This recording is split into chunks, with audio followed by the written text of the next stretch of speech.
I know what you're thinking. You're cutting your spending, you're going on a budget, you're gonna be responsible, and this is going to suck, right? You spend less money, you're gonna have less fun. That's pretty much the equation. Well, I disagree because everything in life comes down to perspective. There are homeless people that are skipping around and have more exuberance and more life in them than some millionaires and billionaires. Now, not all of them. In fact, I'd say most millionaires are happier than most homeless people, but it still boils down to perspective. And there are ways, several ways, where you can actually have more fun and enjoy a more fulfilling life without it costing you a penny.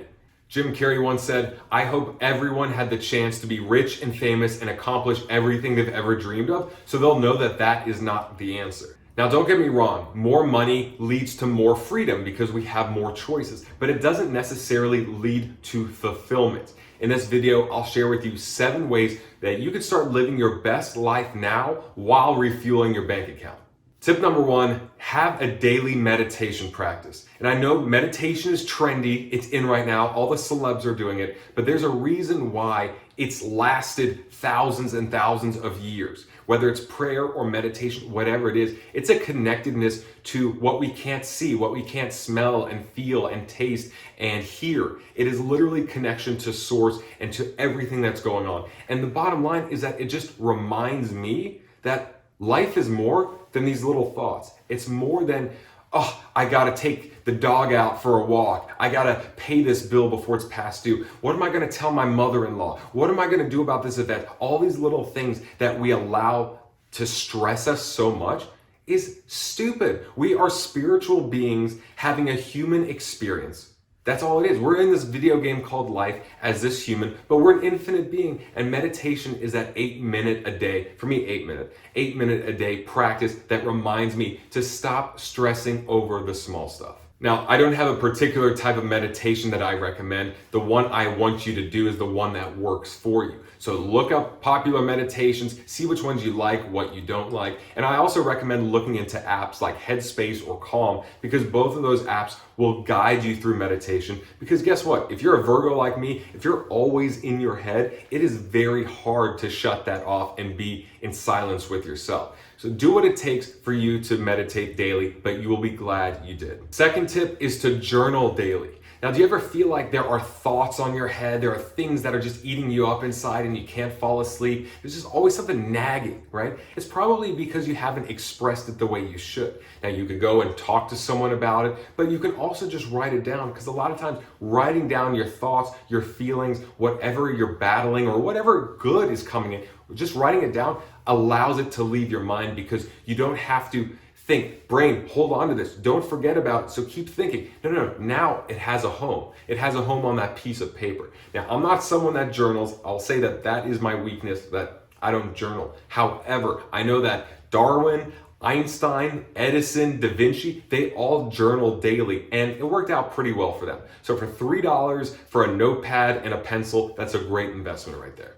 Number 3, enjoy nature more. We're human beings. We're supposed to be in nature. Buildings, cubicles, cars. This is not nature and it's not natural. And there's a craving that we always have to be at the beach or in a park or on a mountain. And when you're there, take your shoes off. Whether it's just a walk around the block, take your shoes off, walk in the grass. Just don't step in dog crap and don't step in ant piles. But there is an energetic release there. We need to be more in touch with Mother Nature. You see how bad we're treating the planet and how disconnected we are.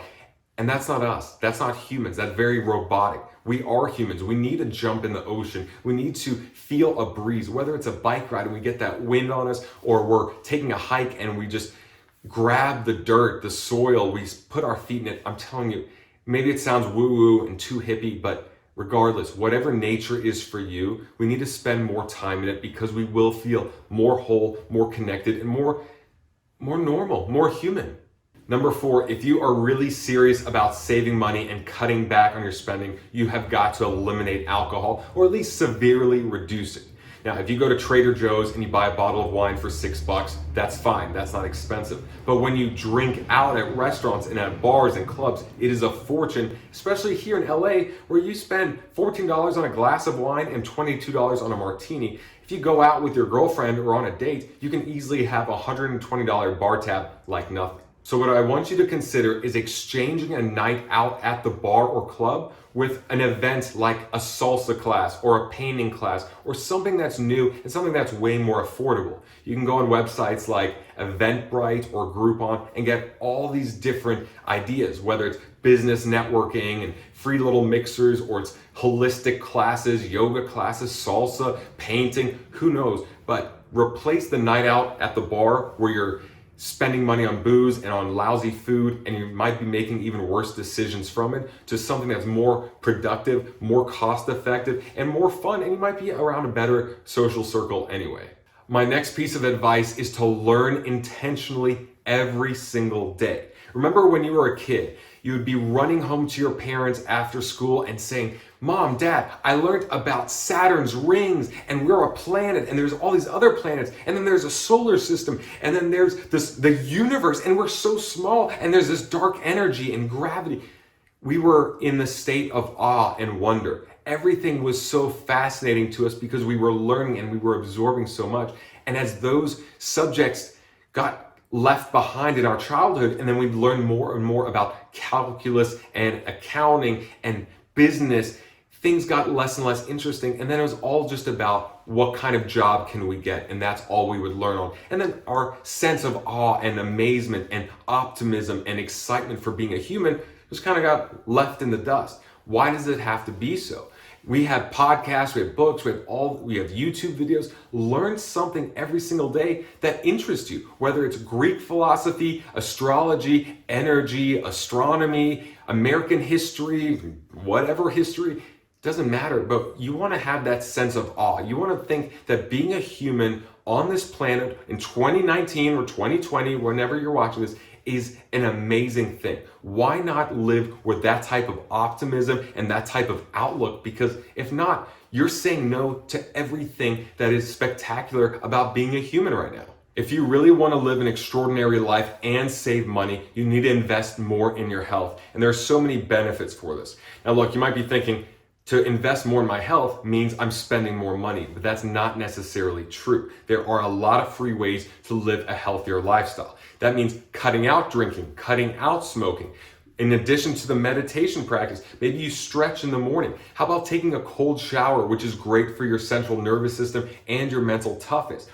In terms of groceries, you could be spending the same amount of money on frozen whole foods that are organic as you do on processed, ready-to-eat foods that are not. For example, a Hungry Man meal could cost $3, and that's garbage food that you can eat right away. However, you could also buy a bag of organic oatmeal or organic brown rice for the same amount, and that's going to be a lot more food. And yes, you'll have to prepare it, but now you're getting higher quality food into your system. So don't think of it as a way to spend more money. There are ways you could do it for free, and the healthier you are, it's worked for me. The healthier I am, the less sleep I need, the less medication you need, the better you feel about yourself because you're respecting yourself more, and the more you can produce at work, which is going to increase your income. Next one is to spend more time with quality people in quality settings. That means instead of meeting your friends for drinks after work, why don't you invite them over for a workout? You both work out together, you're doing something healthy, you're doing something that doesn't cost money, and then you both feel better at the end of it, rather than, well, I had 2 drinks with my coworker, and then we ate these little burgers and fries, and I felt worse about it, and then I picked up the tab, and that was $55, and now all of a sudden you feel like you need a workout. You spent all this money that you didn't have to on something that made your health worse. What's the point of that? If you're not going to work out with these people, then invite them over for a drink at your place or a home cooked meal or something where at least it's more cost effective. Those are my 7 tips to living a much more fulfilled life while saving money. If that's not enough for you and you want to really take your happiness to a new level in 2020, watch my next video, subscribe, and I'll see you later.